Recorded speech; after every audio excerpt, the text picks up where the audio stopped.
Hi, friends at Christian Layman Church. It's great to drop in on you today for your missions conference.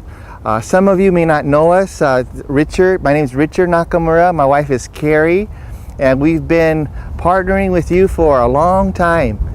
It first started back in 1988, 1989 at Mount Hermon.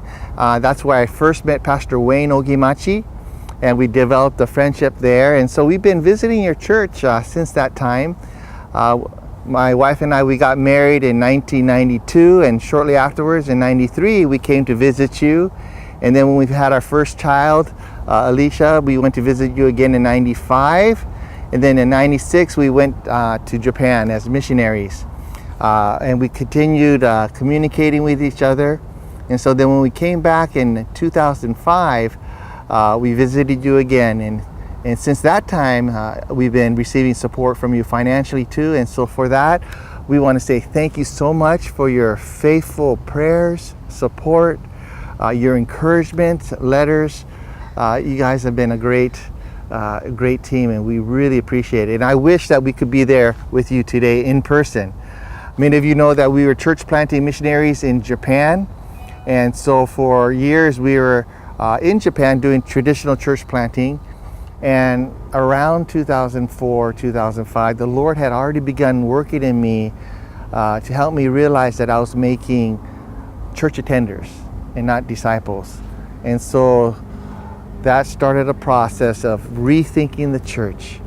And so when we went back in 2006, 2007, we started a new house church planting ministry where the focus would be relationships, disciple making, intentional disciple making, not focused on a building or anything like that per se, or programs, but relationships.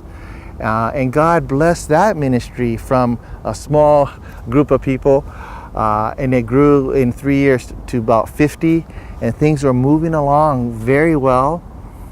And then March 11th, 2011, Japan experienced that great earthquake. And what a shock that was. We were in Tokyo, but even then we felt the tremors and how devastating that was.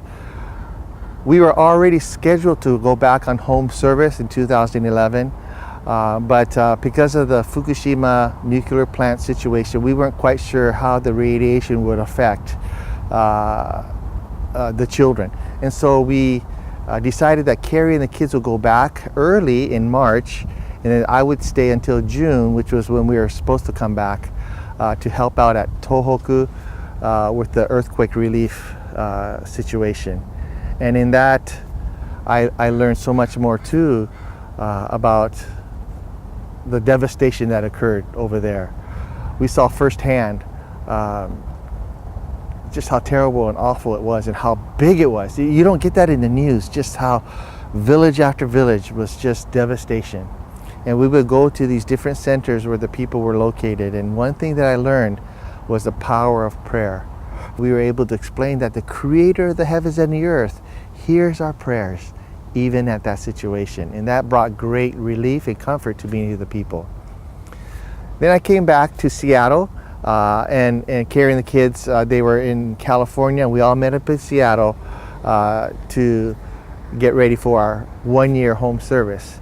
But during that time, we realized that we needed to take care of some educational needs for our children, and so we decided to stay in Seattle. But one of the big concerns was, what do I do?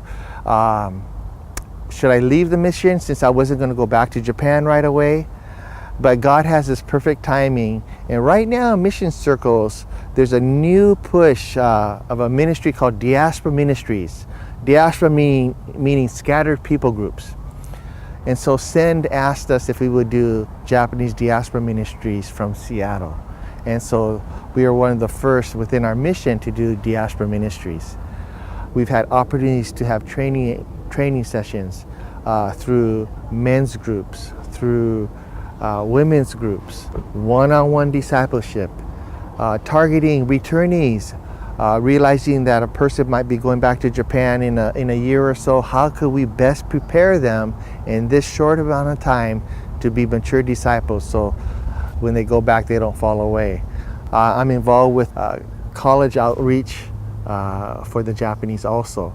I'm also involved with RJC, Reaching Japanese for Christ. I'm part of the planning committee there too, and we're having a major conference this coming October 20th. And if you could get involved, that would be wonderful.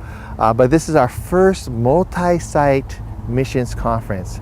The main conference will be held in Seattle, but we'll have satellite areas in LA, in Texas, in Atlanta, Detroit, Chicago, Tokyo, Osaka, and various places all throughout the States and in Japan, all at the same time.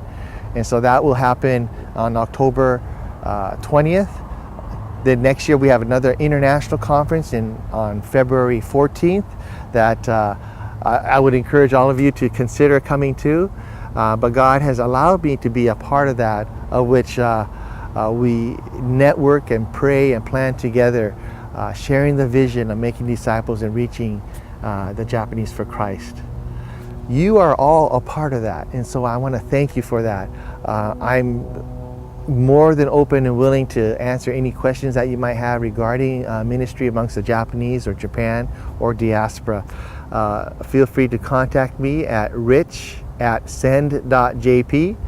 and I'd be thrilled to communicate with you.